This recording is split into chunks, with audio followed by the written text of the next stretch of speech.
Hey, what's up guys? In today's tutorial, I'm going to be showing you how to install SPL rear camber arms, SPL's Eccentric Lockout Kit, and SBC rear toe bolts. I'm installing these parts in hopes of eliminating my rear camber and my uneven tire wear. This is not the billet SPL rear camber arm. This is, I believe, the Dogbone version.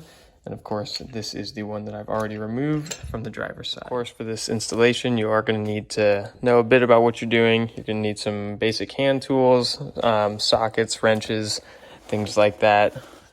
Torque wrench, eyeglasses for protection. You're also going to want to mark the location of these stock eccentric bolts so that you can put for the ones you install, get them in a similar orientation. So I just removed this 17 mil socket or nut from the camber arm. I didn't have a 17 millimeter wrench, so I just put two 17 mils on these ratchets and twisted opposite.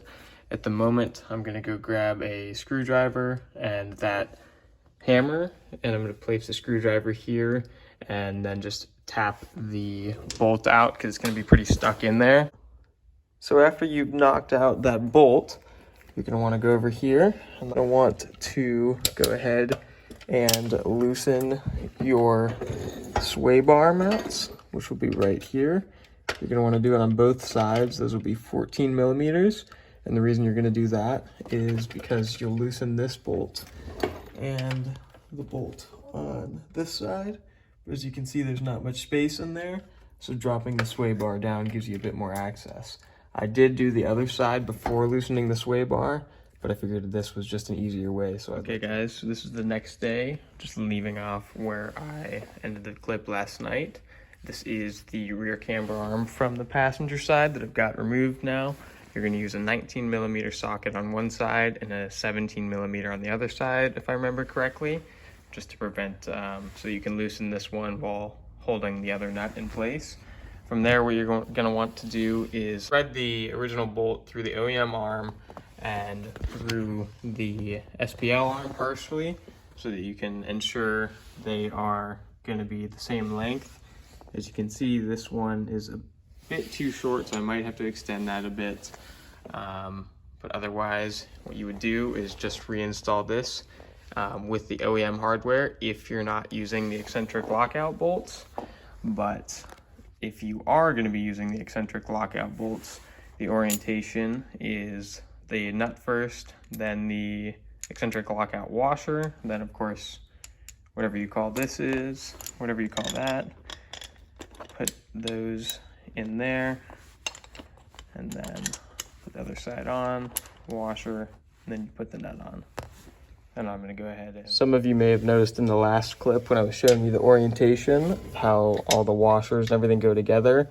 I didn't actually have enough threads on the bolt to slide the nut on, and that's because I grabbed the wrong bolt. This is the extended one you'll get if you buy the Eccentric Lockout Kit. But I grabbed this bolt, which is supplied with the rear camber arms, and so I put this one in there, and that's why I didn't have enough thread. What you're also going to need to do is, depending on how much camber you want, you'll get these washers, and the hole is not centered. So as you spin it, that'll determine how much camber you're running.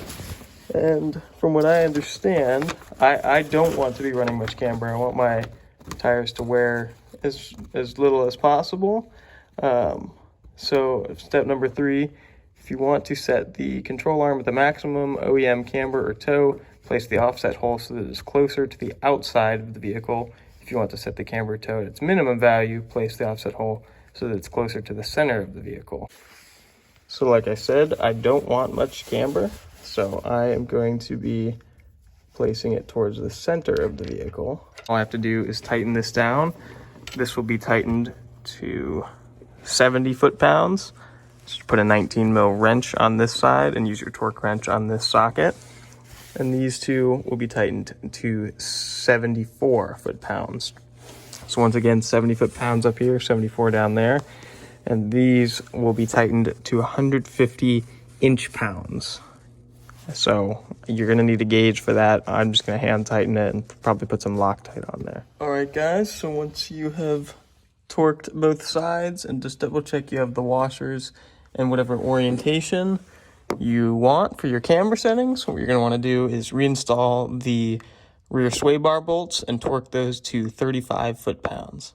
Once you have everything reinstalled and properly torqued down, you should be good to put the wheel back on and set the car down, take it for a drive. I would recommend getting an alignment as soon as possible, as you will likely be out of the proper specs, which will affect your tire wear. If you have any other questions or anything like that, feel free to message me on Instagram at thatrednismo, and I'll be happy to help. Thanks for watching.